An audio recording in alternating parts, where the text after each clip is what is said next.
According to the UNAIDS report, since the start of the epidemic, more than 75 million people lived their lives with AIDS. In 2012, 35.3 million people were infected, adding more to the large list of victims. Also, according to the UNAIDS, the Philippines is one out of 7 countries with increasing HIV cases, while the other 56 countries reported stable or decreasing infection rates.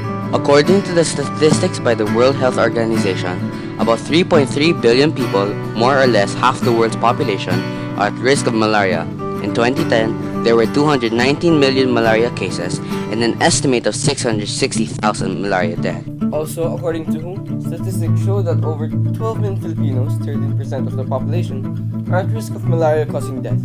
Not to mention, tuberculosis aka TB killed 1.4 million people in 2011. With statistics as bad as these, do you really believe that we can end AIDS, malaria, other diseases? Thanks to the 6th Millennium Development Goal, we can end it. This MDG calls for an end and reversal of the effects of AIDS, malaria, and other diseases in order to end poverty. Statistics show a 29% decrease in AIDS-related deaths, which mean more big, happy families in the world. Not to mention, there has been a 40-fold increase in access to retroviral therapy. They said therapy can be a bit boring, but it would both feel and taste better than those bitter drugs some victims used to take. Note also that HIV infections in children have fallen to 52%. Guess people are really feeling the love. We can't forget the 1.1 million malaria deaths that were prevented in a span of 10 years.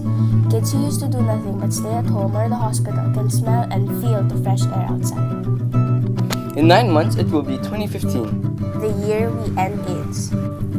Malaria. And other diseases. But don't forget, The end is just the beginning.